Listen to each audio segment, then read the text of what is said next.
Bienvenidos de vuelta. Aldo, tú querías comentar algo acerca. Sí, hemos estado conversando sobre, tú Oscar, lo planteaste sobre una alternativa, sacar a Grecia o que Grecia salga de... Bueno, yo no lo he planteado, bueno, es una posibilidad. Okay, en todo caso, es una posibilidad de excluir a Grecia de la zona euro y finalmente convivir con Grecia, que conviva con dos monedas, ¿no? Una con la cual se paga el salario, otra con la cual se financian las empresas. Pero viene una pregunta, todo el problema se reduce a una política monetaria. ¿Cómo está el tema de pensiones finalmente? Entiendo que parte de este desorden o de esta Grecia desordenada venía por la burocracia, efectivamente costos de burocracia, pero también los costos de pensiones, sobre todo en un sistema de pensiones que no existe una administración privada de pensiones, existe un sistema de pensiones totalmente público, ¿no? Y entonces irse contra planes o contra esquemas de jubilaciones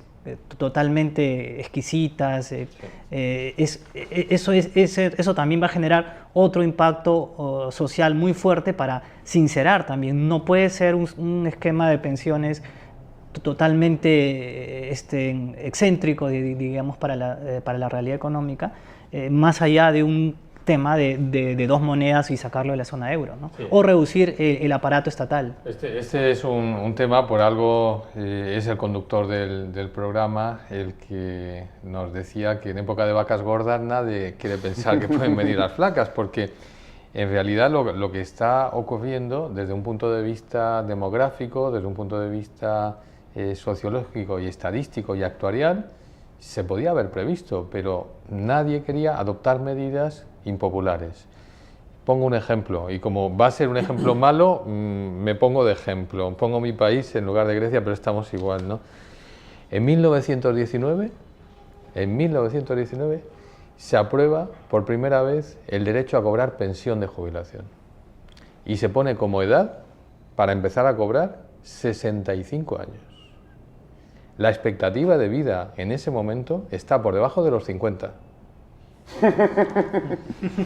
Hoy en día, la expectativa de vida, por suerte, afortunadamente, está por encima de los 80. ¿Cuál es la edad de jubilación? Al día de hoy, 65 años y un mes.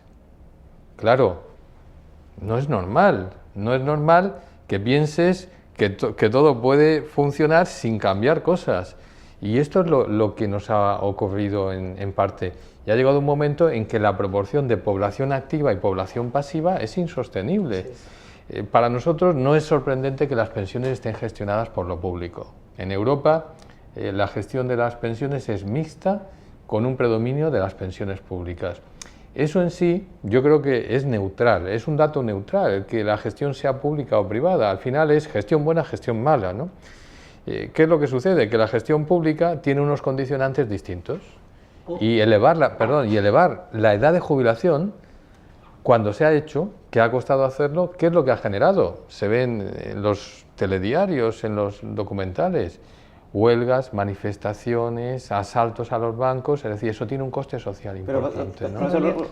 Se está haciendo ahora, tarde. Pero justo estamos hablando de que a Europa se le viene un sudamericazo o lo que ya nos pasó a nosotros, una crisis, ¿no? Pero nosotros éramos pobres, nosotros pudimos aguantar los ajustes, ya estábamos golpeados. Muchos de los europeos tienen un ego muy grande. Y los choques van a ser fuertes. Un ego grande quiere decir unos gastos fijos grandes, quiere decir un nivel de vida elevado, pero unas hipotecas. Pero van a haber choques sociales, o sea, esto es imposible de que todos estos ajustes sean sin choques sociales. Los está habiendo, lo que sucede es que vía Fondo Monetario, vía OCDE, vía Unión Europea, estamos recibiendo mensajes, estamos recibiendo ya toques de atención. Se ha inventado lo de la troika que va a controlar cómo se hacen las cosas en Portugal, cómo se hacen las cosas. Es decir, no voy a exagerar, pero sí a decir que algunas economías estatales están no intervenidas, pero casi. Han perdido soberanía porque ahora se está obligando a hacer los deberes. La solución no es eliminar el sistema público de pensiones, o por lo menos no se contempla esto, es una solución muy drástica. Vamos a intentar salvar al enfermo sin amputarle el brazo.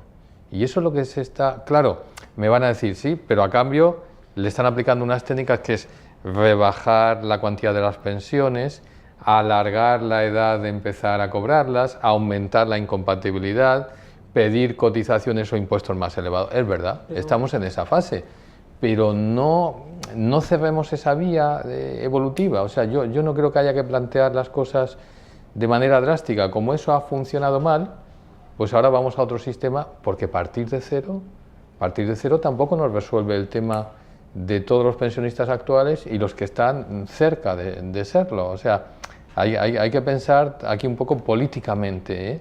Lo que es realista. Muchas veces cuando se hace la crítica se dice hay que cambiar el sistema, hay que pasar a un sistema por completo privado y de capitalización, ya. Pero esto, ¿cómo se hace súbitamente? Porque tenemos ahí a millones de griegos, de franceses, de italianos, de españoles que dependen del sistema público, que es el que hay, ¿no?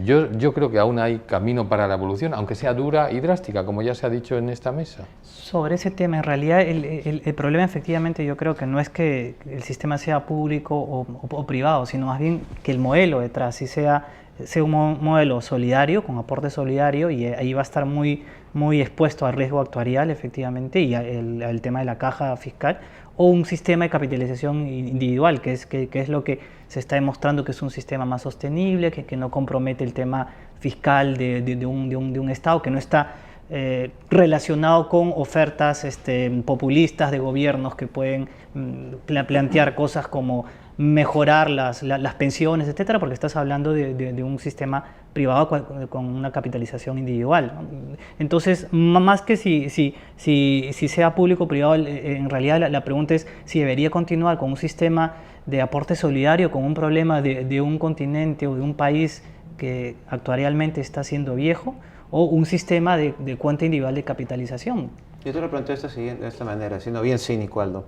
Los que van a trabajar en Europa en los próximos años van a ser probablemente muchos inmigrantes de África, porque no tienen suficiente gente que están naciendo en Europa. Entonces, claro, muchos de estos inmigrantes de África van a pagar para las pensiones de estos señores europeos. Ahora, depende si los señores europeos quieren dejar que esos inmigrantes de África trabajen en sus países. Lo ideal es que el sistema, indistintamente si es público o privado, sea sostenible, o sea, que refleje verdaderamente. Pero van a necesitar nueva gente que trabaje. Por supuesto, no es un problema del envejecimiento de la población, es uno de los problemas que ha generado un poco este desbalance, pero en general en Europa ha estado viviendo por encima del crecimiento de su productividad. Eso significa que en el mediano plazo Estados Unidos ya se está endeudando. Estados Unidos también. Entonces, de hecho, lo que más o menos se ha mencionado en esta mesa, ¿no?